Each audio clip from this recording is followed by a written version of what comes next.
ফিলিস্তিনের ওপর নির্যাতন এবং ভূমি দখলে ইসরায়েলের সহযোগী ভারত। ফিলিস্তিনি ইসরায়েলি দখল, নজরদারি এবং উচ্ছেদ সহ নানা মানবতা বিরোধী কর্মকাণ্ডের নেপথ্যে রয়েছে ভারত ইসরায়েল সামরিক জোটের কেন্দ্রবিন্দুতে থাকা বৃহত্তম বহুজাতিক গ্রুপ টাটা। আমেরিকার নিউ ইয়র্ক ভিত্তিক দক্ষিণ এশীয় রাজনৈতিক সংগঠন সালামের প্রকাশিত এক নতুন গবেষণা প্রতিবেদনে উঠে এসেছে এমন ভয়াবহ ও চাঞ্চল্যকর তথ্য।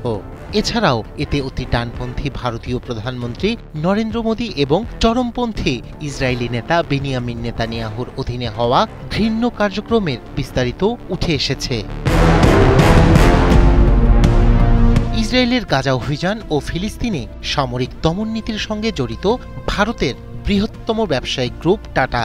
মার্কিন ভিত্তিক দক্ষিণ এশিয়ার রাজনৈতিক সংগঠন সালাম প্রকাশিত রিপোর্টে বলা হয়েছে, টাটা গাজায় চলমান সামরিক দমন ও গণহত্যায় ইসরায়েলকে সমর্থন দিচ্ছে ও লাভবান হচ্ছে।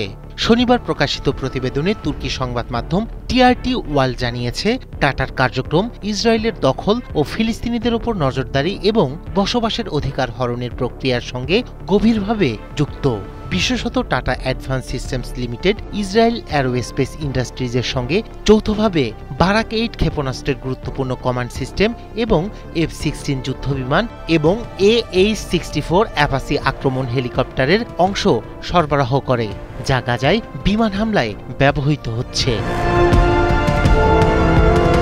অটোমোবাইল ক্ষেত্রে জাগুয়ার ল্যান্ড রোভার সংস্থার মাধ্যমে হালকা সশস্ত্র যান সরবরাহ করে টাটা মোটরস, যা ব্যবহৃত হচ্ছে পশ্চিম তীরের দখলকৃত অঞ্চলে ইসরায়েলি বাহিনীর রেইড ও জনসংযোগ দমন কাজে।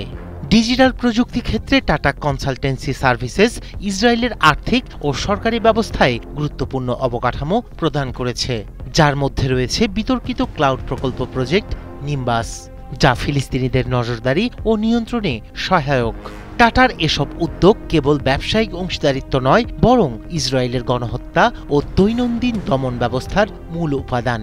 রিপোর্টে টাটাকে ভারত, ইসরায়েল ও আমেরিকার ডিফেন্স নেটওয়ার্কের একটি গুরুত্বপূর্ণ অংশ হিসেবে চিহ্নিত করা হয়েছে।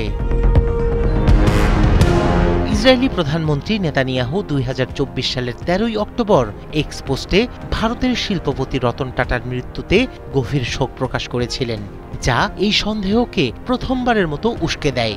ভারতীয় প্রধানমন্ত্রী নরেন্দ্র মোদীকে বন্ধু সম্বোধন করে রতন টাটার পরিবারের কাছে সমবেদনা পৌঁছে দেওয়ার অনুরোধ করেন নেতানিয়াহু। পাশাপাশি রতন টাটাকে ভারতের গর্বিত সন্তান এবং নয়াদিল্লি তেল আবিব বন্ধুত্বের দৃঢ় সেতুবন্ধন হিসেবেও উল্লেখ করেন তিনি। Israel will continue to defend Raihan Kabir Shubhra, 71।